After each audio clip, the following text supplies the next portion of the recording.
Dear ladies and gentlemen, it is not easy for me to talk to myself, registering this speech on the computer, so please be patient. First of all, I want to thank the organization for the setup and management of this exciting project.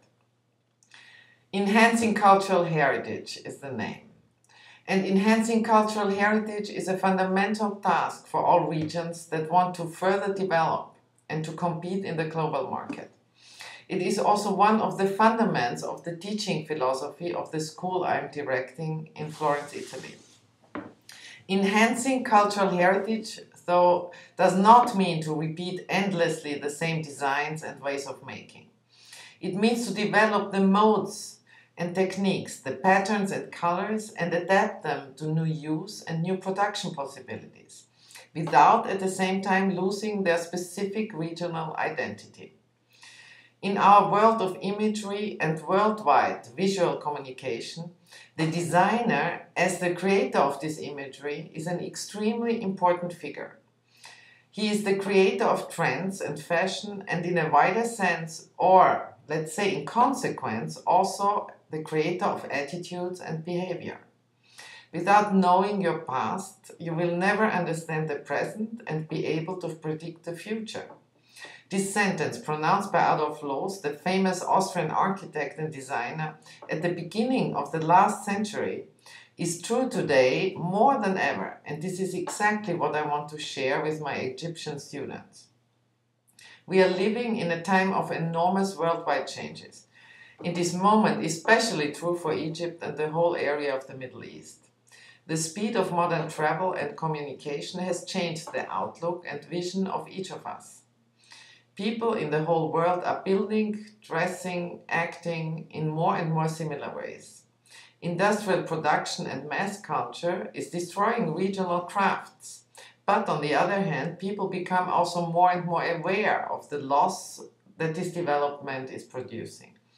Diametrically opposed working models are entering the market. A standardized low-value production, tending to anonymity, is the one.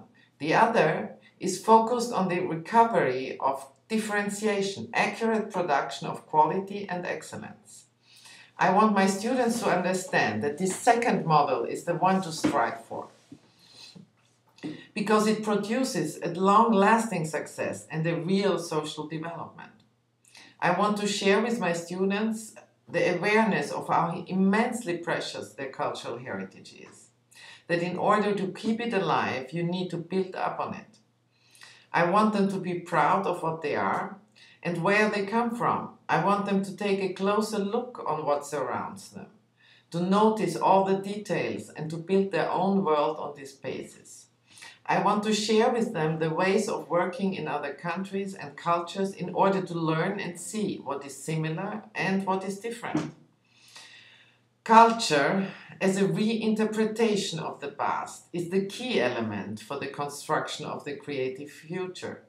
The strong defense of the national or regional culture is a major condition for the establishment of a positive attitude towards cultural pluralism, at least when the cultures beyond their own identity and specificity are defined as expressions of the general human capacity to create symbolic systems and also to develop value judgments.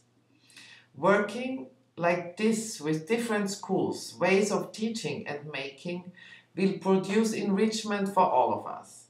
In Alchimia, the school that I am directing together with Lucia Massey, we have had several students from the Middle East, and the dialogue was extremely interesting. At the end, schools and education are the most important means to produce economic and social development. It is always around schools that the progress begins, and it is in education where governments that are really concerned about the well-being of their countries should invest most.